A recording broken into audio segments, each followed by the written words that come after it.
Hello viewers, welcome to my channel AM mathematics. आज हम exercise 4.1 का क्वेश्चन नंबर सेकंड का फर्स्ट पार्ट करेंगे। क्वेश्चन नंबर सेकंड कह रहा है represent the following situation in the form of quadratic equation. मतलब जो हमको दिया हुआ है सिचुएशन, उसकी एक क्वाड्रेटिक इक्वेशन बनानी है।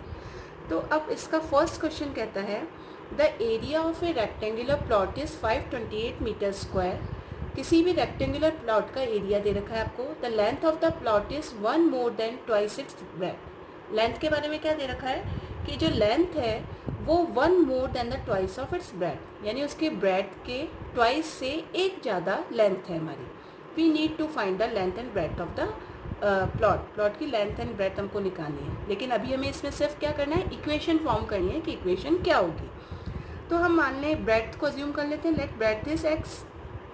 Let breadth of the plot is x. Breadth of the plot एक वेरिएबल हमको अज्यूम करना पड़ेगा। Plot is equals to x। ब्रेथ हमने x मान ली। अब क्वेश्चन में कह रहा है कि the length of the plot is 1 more then the twice of its breath. तो लेंथ की वैल्यू क्या आएगी, जो लेंथ होगी वो होगी इसकी ब्रेथ की ट्वाइस से एक ज़्यादा। तो अगर ब्रेथ अपनी x है तो इसका ट्वाइस हो गया 2x, उससे कितनी ज़्यादा है, एक ज़्यादा है। तो हमारे पास ये आ गया length is equals to this. अब हम जानते हैं एरिया ऑफ द रेक्टेंगल का फॉर्मूला होता है L इंटू बी, एरिया ऑफ रेक्टेंगल। इन क्वेश्चन को सिंप्लीफाई करने के लिए हमको इनके फॉर्मूले ध्यान होने चाहिए। तो एरिया ऑफ रेक्टेंगल इज होता है हमारा L इंटू बी, यानी लेंथ इंटू ब्रेथ। तो लेंथ की जगह हम क्या लिख देंगे 2x प्लस 1, और ब्रेथ की जगह क्या लिख देंगे x। तो हमारा L की जगह तो हो गया 2x प्लस 1, और ब्रेथ की जगह हमने लिख दिया x से मल्टीप्लाई होगा। तो और एरिया ऑफ रेक्टेंगल आपको कितना दिया हुआ है इस क्वेश्चन में, एरिया ऑफ रेक्टेंगल दिया हुआ है 528 मीटर स्क्वायर। तो इसको किसके बराबर रख देंगे हम, 528 के। अब इसको सिंप्लीफाई करेंगे। लेफ्ट हैंड साइड में x इनके बाहर है तो x क्या होगा, इस पूरे से मल्टीप्लाई हो जाएगा अंदर इक्वेशन में। तो हमारी इक्वेशन बन जाएगी 2x स्क्वायर। 2x को x से मल्टीप्लाई किया तो x और x मल्टीप्लाई होकर हो गया x स्क्वायर। x को 1 से किया तो 2x square plus x is equals to 528। अब इक्वेशन फॉर्म करने के लिए हम क्या करते हैं, सब चीज़ को लेफ्ट हैंड साइड ले आते हैं और राइट हैंड साइड को 0 के बराबर बनाते हैं। तो हमारी इक्वेशन फॉर्म हो गई 2x square plus x minus 528 equals to 0। तो हमारे को क्वेश्चन नंबर सेकंड में यही था कि इक्वेशन फॉर्म करनी थी जो कंडीशन आपको गिवन है। तो इस तरीके से हम इसको सॉल्व करेंगे। एक्सरसाइज 4.1 का क्वेश्चन नंबर सेकंड का सेकंड पार्ट अब हम करते हैं। क्वेश्चन नंबर सेकंड कह रहा था represent the following situation in the form of quadratic equation. इस सिचुएशन को, जो गिवन सिचुएशन है, इसको क्वाड्रेटिक इक्वेशन में बदलना है।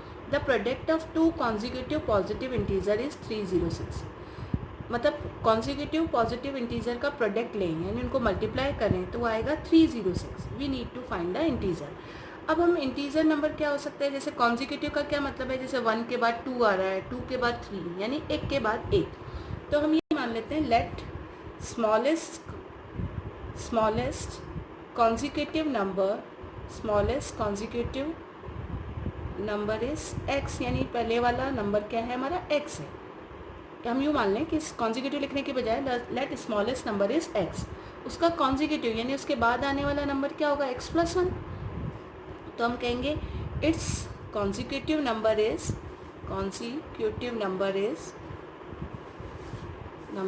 x प्लस 1, एक के बाद एक आने वाला। तो उसमें हम देखते हैं जैसे 1 2 3, इनमें कितने का डिफरेंस हो रहा है, 1 1। 1 के बाद 2 आ रहा है तो 1 का डिफरेंस है, 2 के बाद 3 आ रहा है तो 1 का डिफरेंस है। तो हमने स्मॉलेस्ट नंबर को x मान लिया, तो दूसरा क्या हो जाएगा, x प्लस 1 हो जाएगा। अब क्या क्वेश्चन क्या कह रहा है कि the product of two consecutive positive integer is 306। Product मतलब मल्टीप्लिकेशन। तो x और x प्लस 1 का जो मल्टीप्लिकेशन है वो किसके बराबर आ रहा है, 306 के। तो ये हमारी इक्वेशन फॉर्म हो गई। अब हम इसको मल्टीप्लाई कर देंगे। x को x से किया तो मल्टीप्लाई करने पे हुआ x स्क्वायर, x को 1 से किया तो x, और 306 को हम लेफ्ट हैंड साइड लिया है तो माइनस का हो गया इक्वल्स टू 0। तो ये हमारी क्या हो गई, इक्वेशन फॉर्म हो गई, ये हमारा आंसर हो गया। अब हम नेक्स्ट करेंगे क्वेश्चन नंबर सेकंड का थर्ड पार्ट। अब हम एक्सरसाइज 4.1 के क्वेश्चन नंबर सेकंड का थर्ड पार्ट करते हैं। थर्ड पार्ट कहता है Rohan's mother is 26 years older than him, यानी रोहन की मदर उससे कितने साल बड़ी है, 26 year. The product of their age, उनकी एज का product 3 years from now, present से 3 साल बाद, विल बी 360, तो उनका प्रोडक्ट हो जाएगा 360. We would like to find Rohan's present age, तो हमें ऐसा वेरिएबल लेना है जिसमें रोहन की प्रेजेंट एज का पता चले. तो हम मान लेते हैं let Rohan's present age is equals to x. X है रोहन की प्रेजेंट एज. अब हमने कहा कि Rohan mother is 26 year older than him, तो रोहन्स मदर की क्या एज हो जाएगी, Rohan's mother age is, present age की बात हो रही है, mother present age is equals to x plus 26, क्योंकि उसकी मम्मी उससे 26 years ओल्डर है, 26 years बड़ी है. अब कह रहा है कि उन product of their age 3 years from now, अभी से 3 साल बाद की एज का अगर हम प्रोडक्ट लें तो वो 360 आएगा. तो after 3 years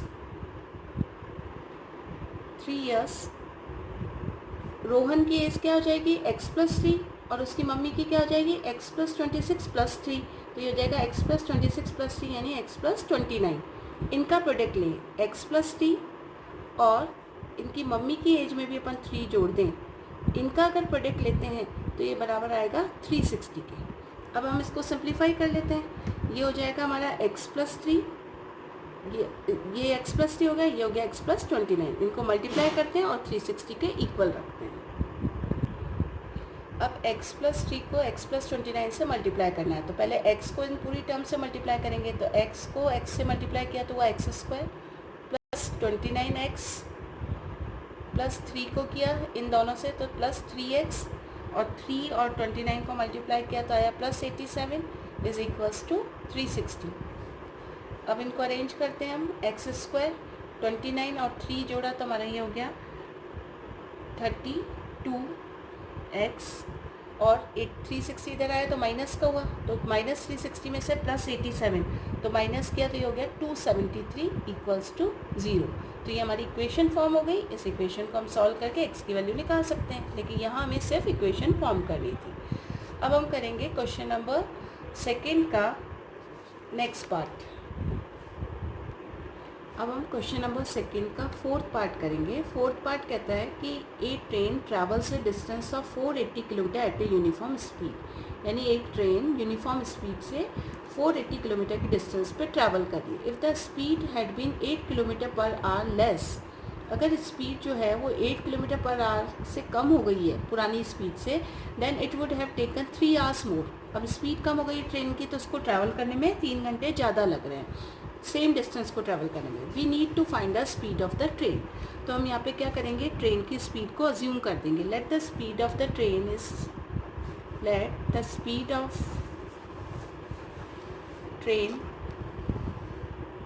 is equals to x kilometre per hour. ये हमने मान लिया कि ट्रेन की स्पीड ये है प्रेजेंट स्पीड. तो हमारा अब फर्स्ट केस में हम देखेंगे कि हम एक फॉर्मूला जानते हैं कि जो स्पीड होती है, स्पीड का फॉर्मूला है speed is equal to distance upon time. Distance upon time. तो इस समय हमको डिस्टेंस दी हुई है, डिस्टेंस हमको दे रखी है 480 किलोमीटर्स और स्पीड हमने x अज्यूम कर ली. तो टाइम क्या हो गया इस केस में, टाइम इज इक्वल टू आ गया distance upon speed. Distance upon speed. तो डिस्टेंस की जगह हमने लिख दिया 480 और स्पीड हमने क्या अज्यूम की थी x. तो हमारा इस केस में टाइम हमारा ये आ गया. अब हम इसको आगे करेंगे सिंप्लीफाई. अब क्वेश्चन में आगे बोला गया है कि अब अगर हम स्पीड को कम करके 8 किलोमीटर पर आवर कम कर दें, तो नाउ सेकंड केस में, केस सेकंड अगर हम कंसिडर करें तो नाउ स्पीड इज़, पहले हमने x मानी थी, अब स्पीड क्या हो जाएगी x minus 8 kilometre per hour less कर दी, तो स्पीड हो गई x minus 8 kilometre per our. तो टाइम जो हो गया वो टाइम कितना बढ़ गया, 3 hours बढ़ गया. तो अभी पहले वाले केस में हमने देखा था जो हमारा टाइम लग रहा था वो था 480/x. तो इसमें से कितना ज़्यादा लगेगा, 480/x प्लस 3 घंटे ज़्यादा लग रहे हैं. तो टाइम क्या हो गया इस केस में, टाइम इज इक्वल्स टू हो गया हमारा 480/x, तो पहले लग ही रहा था, उससे 3 घंटे और ज़्यादा लगेंगे, तो ये हमारा टाइम होगा. अब हमने अभी फॉर्मूला देखा था speed is equals to distance upon time. तो डिस्टेंस इज इक्वल्स टू क्या हो जाएगी हमारी डिस्टेंस बराबर हमारा क्या हो जाएगा, स्पीड इनटू टाइम। इस केस में स्पीड है, डिस्टेंस तो हमारी वही 480 रहेगी, सेम रहेगी। स्पीड हमारी क्या हो गई, x माइनस 8 हो गई, और टाइम हमारा ये हो गया 480 बाई एक्स प्लस 3। अब इसको हम सिंप्लीफाई करेंगे। लेफ्ट हैंड साइड में तो हम देख रहे हैं कोई प्रॉब्लम नहीं है, लेफ्ट हैंड साइड को 480 रखेंगे। इसमें हमने क्या करा, x से पहले इस पूरे को मल्टीप्लाई कर देंगे, फिर 8 से इस पूरे को कर देंगे। x से किया हमने तो ये आया 480 x अपॉन एक्स, फिर x से 3 को किया तो 3x माइनस 8 से, अब इसको मल्टीप्लाई करेंगे 8 से तो प्लस माइनस माइनस हो गया। 8 से 480 को मल्टीप्लाई किया,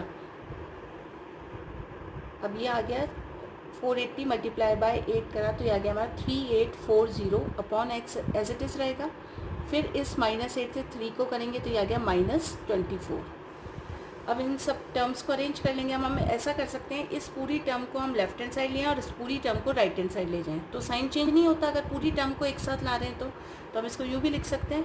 अब यहाँ पे हम ये काट सकते हैं, 4x कैंसिल हो गया तो ये हुआ 480 plus 3x minus 3840 upon x minus 24, और इस 480 को हमने इधर ले लिया।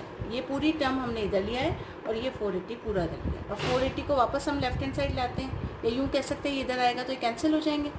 तो ये हुआ 480 plus 3x minus 3840 upon x minus 24, और 480 इधर आ गया लेफ्ट हैंड साइड तो माइनस का हो गया इक्वल्स टू 0।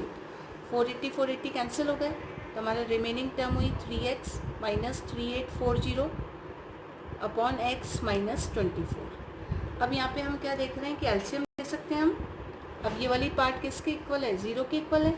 अब यहाँ पे हमने एलसीएम लिया तो x आ गया, x इसके नीचे कुछ नहीं यानी 1 है, इसके नीचे 1 है तो 1 से डिवाइड किया तो x आया, 3x से मल्टीप्लाई किया तो 3x² माइनस x से x को करा तो 1 आया तो माइनस 3840। अब माइनस साइन लगाया, 1 से डिवाइड किया तो x आया, x से ऊपर मल्टीप्लाई किया तो 24x आया इक्वल्स टू 0। अब हम देखें क्रॉस मल्टीप्लाई करें तो x वाला पार्ट क्या हो गया, 0 हो गया ये वाला पार्ट, तो हमारी टर्म आ गई 3x²।